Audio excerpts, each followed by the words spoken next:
আসসালামু আলাইকুম প্রিয় ইউটিউব বন্ধুরা, সবাই কেমন আছেন? আশা করি সবাই ভালো আছেন। আল্লাহর অশেষ রহমতে আমরাও ভালো আছি। ভিডিওটা দেখি তো বুঝতে পারছেন আমি এখন কোথায় আছি। আমি কুমিল্লা থেকে আমার বাসায় এসেছি। শাশুড়িকে নিয়ে বাসায় এসেছি। বাসায় এসে বাসার এই অবস্থা দেখে তো আমি পুরাই অবাক। হাসবো না কান্না করব বুঝতেছি না। দেখেন আতা ফল পেকে পৌঁছে একদম উল পড়ে আছে, তারপরও কেউ সরায় নাই। টেবিলের তো অবস্থা খারাপ, প্রত্যেকটা রুমেরই অবস্থা খারাপ ছিল, কিন্তু আমি প্রত্যেকটা রুমের ভিডিও করি নাই। আমি যখন আমার রুমে এসেছি, আমার রুমে আসার পর আরও মাথা নষ্ট হয়ে গেছে। আমার হাজব্যান্ড রুমের অবস্থা আরও খারাপ করে রেখেছে। এক সাইডে নোংরা কাপড়, এক সাইডে ধোয়া কাপড়, অন্যদিকে কাঁথা বিছানা সব কিছু একদিক করে রেখেছে। এই যে কাপড়গুলো ধোয়া, কিন্তু কিভাবে ফেলে রেখেছে। আমি বোরকা খোলার আগেই ভিডিও করে আপনাদের সাথে শেয়ার করতেছি।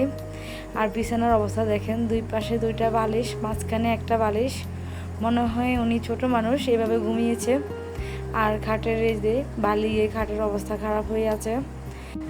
আমি আর আমার শাশুড়ি মিলেই বলতে আছি, ওনারা ঘরের অবস্থা খারাপ করে রেখেছে। বাপ ছেলে কেউ ঘর ঠিক রাখে নাই। মুস্কান এগুলা শুনে মুস্কান ওয়াশরুম থেকে বের হয়ে বলতেছে, মামুনি বাবা ওয়াশরুমের 12টা বাজিয়ে রেখেছে, গিয়ে দেখে আসো। পরে আমি মোবাইলের ক্যামেরাটা অন করলাম, অন করে দেখতে আসছি ওই যে বেসিনের যে আয়নাটা সেটা গোলা করে রেখেছে। আর ওয়াশরুমের অবস্থা আছে মোটামুটি, বেশি খারাপও না বেশি ভালোও না। বাসার এই অবস্থা দেখে আমার মাথা খারাপ হয়ে গেছে, কারণ কাজ আর কাজ, কাজ ছাড়া কিছুই নেই। আর এদিকে রাতের বেলা মাছ দেখি তো আরও জ্বর এসে গেছে। এগুলো আমাদের বাড়ির পুকুরের মাছ, আমার দেবর নিয়ে এসেছে। দেখেন কত ময়লা একটা পলি। ও মনে হয় যাওয়ার সময় ব্যাগ নিয়ে যায় নাই, জানি না। আমরা আয়সা দেখতেছি এই পলির ভিতরে মাছগুলা। আর এই পলির ভিতরে মাছগুলো দেখে তো আরও মাথা গরম হয়ে গেছে। মাছের মধ্যে কেমন নোংরা, মাছগুলো একটু ধুয়ে রাখে নাই, এভাবেই ফ্রিজে রেখে দিয়েছে। পরে রাতে এসে আমি আমার শাশুড়ি মিলে এই মাছগুলো কেটে নিয়েছি। এই তো মাছ কাটাকাটি করে রুমে এসেছি। রুমে এসে তো শান্তি নেই, রুম গুছাতে হবে। আর দিনের বেলা হইলে তো যে কাজের ভাবি উনি এসে এগুলা ক্লিন করে দিত। এখন যেহেতু রাত, আর রাতে তো এগুলা ক্লিন ছাড়া আমার ঘুমে আসবে না, এত বালি, অবস্থা খারাপ বিছানার। কি আর করব। পরে আমি আস্তে আস্তে এখানে বসে বসে খাটের ডিজাইনগুলো ক্লিন করে নিচ্ছি। আর দেখেন ডিজাইনের ভিতরে অনেক অনেক বালি। আমি কিন্তু আগে কখনোই আমার খাটটা ক্লিন করি নাই। সব সময় আমার এই যে কাজের ভাবি আপা ওনারা এগুলো পরিষ্কার করে। এই ফার্স্ট টাইম আমি ক্লিন করতে গিয়ে আমার অবস্থা খারাপ, এত ডিজাইন দিয়েছি। আর আমি যখন ক্লিন করতে গেছি তখন মনে মনে বলতে আছি, আমি যদি জানতাম এত কষ্ট হবে তাহলে আমি আগে কখনোই এই ঘাটে এত গর্জিয়াস ডিজাইন দিতাম না। কি ফাপ করলে এতটা ডিজাইন দিয়া এখন দুর্গতি ভুগতে আছি। ওনারা তো সবসময় ক্লিন করে, দেখা যায় টাকার জন্য কাজ করে, কখনোই কিছু বলে না। ওনাদের কাজ ওনারা করে যায়, কিন্তু আজকে আমি করতে গিয়ে পুরো হয়রানি ফিল করেছি। এত খারাপ লেগেছে, কি আর করব। পরে আস্তে আস্তে খাটটা ক্লিন করে নিয়েছি। ওনারা কিন্তু সবসময় ব্রাশ দিয়ে ডিজাইনগুলো মুছে নেয়। আজকে যেহেতু সময় কম, তাই ন্যাকড়া দিয়ে আমি মুছে নিয়েছি। ভিডিওর মধ্যে অনেক আপুদেরকে দেখি ম্যাজিকের মাধ্যমে কাজ করে নেয়। আমি তো এডিটিংয়ে এত ভালো না, আমি তার জন্য ম্যাজিকও করতে পারি না, কাজগুলো সংক্ষেপে দেখাইতেও পারি না। এই তো আমি বিছানা আগেরটা তুলে নিলাম, এখন আমি আরেকটা বেডশিট বিছিয়ে নিব। আর ঘরের খুঁটিনাটি কাজ করতে করতে তখন রাতের প্রায় 12টা বেজে গেছে। বিছানা না বিছিতে আমার হাজব্যান্ড তো বসে আছে পাশেই, উনি কখন বিছানায় বসবে শুবে। কিন্তু আমার কথা হলো গিয়ে, উনি যখন বাসায় ছিল আমি বারবার কল দিয়ে বলেছি বিছানাটা তুলে ফেলেন, নতুন করে আরেকটা বিছানা বিছিয়ে নেন। বলতেছে না তুমি আসো, তুমি আসার পরে বিছানা বিছিয়ে দিও। কাজে একদমই পাকিবাজি করে, কাজ করতে চায় না। এই হলো ওনার অবস্থা। আর এই তো সকালে ঘুম থেকে উঠে প্রধান কাজ হলো কাপড় মেশিনে দেওয়া। আজকে অনেকগুলা কাপড় জমেছে, সবগুলা কাপড়ে এখন ধুতে দিব। এইদিকে ওয়াশিং মেশিনের অবস্থা দেখেন, একদমই নোংরা হয়ে আছে। পানি, ফিল্টার, বেসিন, টেবিল সব কিছুই নোংরা হয়ে আছে। আর আমি যেহেতু একদিনের জন্য এসেছি, তাই আমি পারবো না এত কাজ করতে। আমি ওই যে কাজের ভাবি শাশুড়ি ওনাদেরকে বলে দিয়েছি, আপনারা আস্তে আস্তে সব কিছু ক্লিন করে নেবেন, আমার তো সময় নেই। একদিনে তো আর সব কিছু করা যাবে না। আমি বৃহস্পতিবারের রাতে এসেছি, শুক্রবারের রাতে চলে যাব। এই তো ওয়াশিং মেশিনে কাপড় ধুতে দিয়ে নাস্তা খেতে চলে এসেছি। আমার শ্বশুর বাজার থেকে নাস্তা পাঠিয়ে দিয়েছে। আমার ছেলে যেহেতু পরোটা ভাজি পছন্দ করে, তাই নাতিকে সাথে বাজারে নিয়ে গেছে, ওকে খাওয়াই দিয়েছে আর আমাদের জন্য বাসায় পাঠিয়ে দিয়েছে। আজকে পরোটা ভাজি কিন্তু অনেক মজা হয়েছে, সবাই অনেক মজা করে খেয়েছি। নাস্তা খাওয়া শেষ করে আমি টেবিলটা ক্লিন করে নিচ্ছি। টেবিল ক্লিন করা তো বাধ্যতামূলক, টেবিলটা আমাকে ক্লিন করতে হবে, যেহেতু সবাই খাবার খায় টেবিলের উপরে, তার জন্যে আগে আমি টেবিলটা ক্লিন করে নিচ্ছি। আমার শাশুড়ি কিন্তু সব সময় ঘর গুছিয়ে রাখে, সুন্দরভাবে ক্লিন করে রাখে। আর আমার শাশুড়ি যেহেতু আমার কাছে বেড়াতে এসেছে, তাই বাসায় কেউ ছিল না, আর কাজের আপা খালা কেউ আসে নাই, কারণ শাশুড়ি বাসায় নেই, সব পুরুষরা ছিল আর কি। আমার শ্বশুর যেহেতু বিজনেস করে, হাজব্যান্ড বিজনেস করে, তাই কোনো মহিলা মানুষ ছিল না বাসায়, পুরুষরাই ছিল, তাই আর ওনারা কাজ করতে আসে নাই। তার জন্যই বাসার অবস্থা বেশি খারাপ ছিল। আর হাজব্যান্ডকে কী বা বলবো, ওনারা কিন্তু অনেক পরিশ্রম করে, ওনারা ঘর সামলানোর মতো সময় ওনাদের কাছে নেই।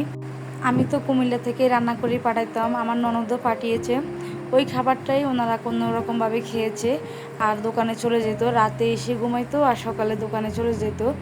দেখা যায় আমার শাশুড়ি সব কিছু সামলায় আর কি। মাঝে মাঝে যখন আমি বাসায় যাই, আমি পুরা ঘর ডিপ ক্লিন করে নেই, গুছিয়ে নেই। আর এবার তো সময় খুবই কম, একদিনের জন্য এসেছি, এবার আর কোনো কাজ করব না। তারপরও করে নেই যে তা না, আমি আমার রুমটাকে ক্লিন করেছি, ওয়াশরুমটা ক্লিন করেছি, ওইগুলো তো আর ভিডিওর মধ্যে নেওয়া হয় নাই, এত কাজ তো আর ভিডিওতে নেওয়া যায় না। মোটামুটি ঘরটাকে গুছিয়ে রান্নাঘরে চলে এসেছি রান্না করার জন্য।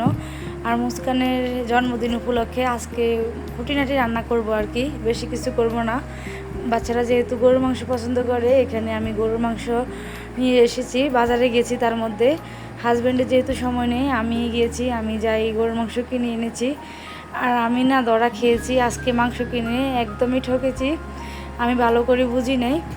আর মাংস দোকানদার কিন্তু আমাদের পরিচিত, আমার হাজব্যান্ড যেহেতু বিজনেস করে, সেই হিসাবে সকল দোকানদারে আমাদের পরিচিত।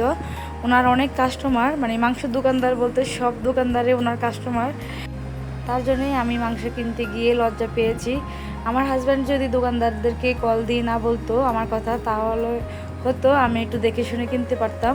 আমার হাজব্যান্ড তো দোকানদারকে কল দিয়ে বলে দিয়েছে ওনার ওয়াইফ আসতেছে মাংস নেওয়ার জন্য। তখন আমি আর কি বলবো, গিয়ে মাংসটা নিয়ে চলে এসেছি, আর দেখি নাই, কিন্তু আসার পর দেখতেছি পুরা হাড়, মানে যে হাড়গুলো দিয়েছে এগুলো খাওয়ার মতো না, কেমন জানি, পায়ের বাটি টাটি সব দিয়ে দিয়েছে।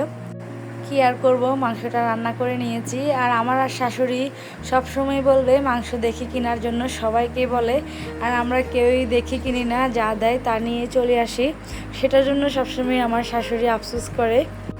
এই তো মাংস রান্না শেষ করে এখানে আমি ইলিশ মাছ তেলে ভেজে নিয়েছি, যেহেতু বাসার সবার ইলিশ মাছ পছন্দ, তার জন্য আজকে ইলিশ মাছ রান্না করে নিচ্ছি।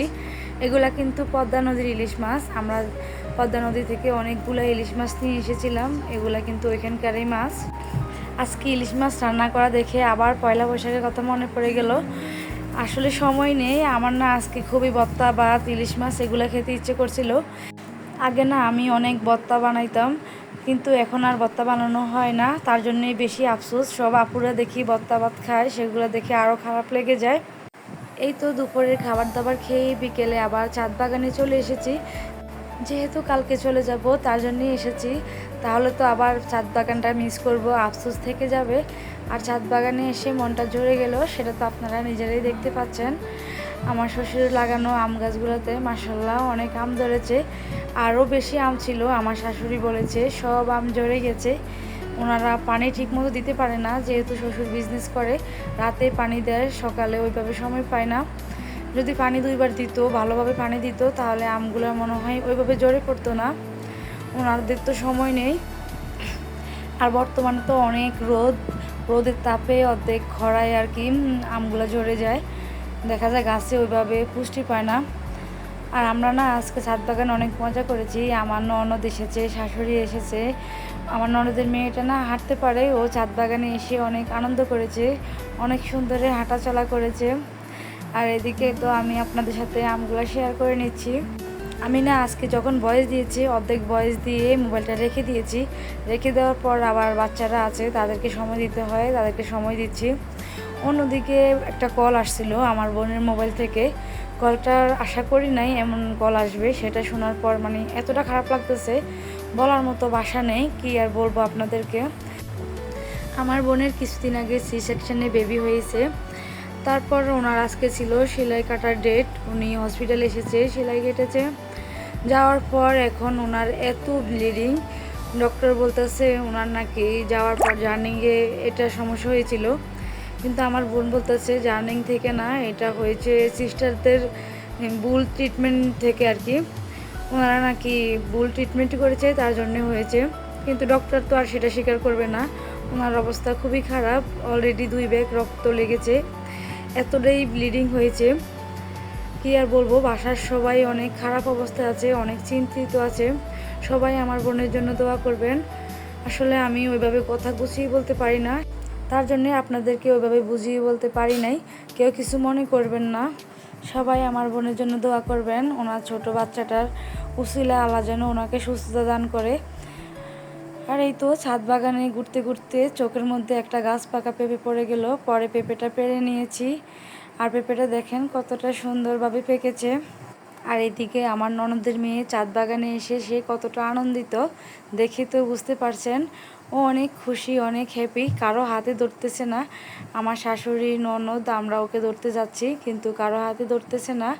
ও হাঁটতেছে আর গাছের পাতা ফুল এগুলো ছিঁড়তেছে। অনেক খুশি আজকে সে ছাদ বাগানে এসে। ছাদ বাগান থেকে নিচে চলে এসেছি কাঁচকলা পাড়ার জন্য। সবগুলা কলা আর কি পারবো না, এখান থেকে এক পাকনা পেরে নিব। এখানে আমার ননদ শাশুড়ি অনেক যুদ্ধ করতেছে কলা পাড়ার জন্য। এই তো পরে এক পাকনা পেরে নিয়েছে। এখান থেকে কিছুটা আমি নিয়ে যাব আর কিছুটা আমার শাশুড়ি রেখে দিবে।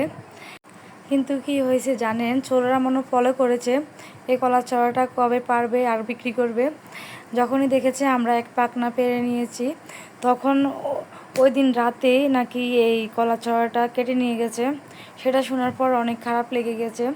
যদি জানতাম চোরে খাবে তাহলে তো পুরোটাই নিয়ে নিত। আর এই তো এদিকে মুস্কানের কেকটা চলে এসেছে, ওরা রেডি হয়ে গেছে কেক কাটার জন্য। আসার আগে ওরা একটু আনন্দ করলো। একদিকে মুস্কান কেক কাটতেছে, অন্যদিকে আমার ননদের মেয়ে মুস্কানের চুল চেপে ধরেছে, ওর কেক কাটার ফিলিংসটাই নষ্ট করে দিয়েছে। এই বিষয়টা কিন্তু খুবই হাস্যজনক ছিল। সবাই অনেক হাসাহাসি করেছি, অনেক মজা করেছি, আর বাচ্চারা অনেক আনন্দ করেছে। আজকের ভিডিওটা এই পর্যন্তই। সবাই ভালো থাকবেন, আমাদের জন্য দোয়া করবেন। সবাইকে আল্লাহ হাফেজ।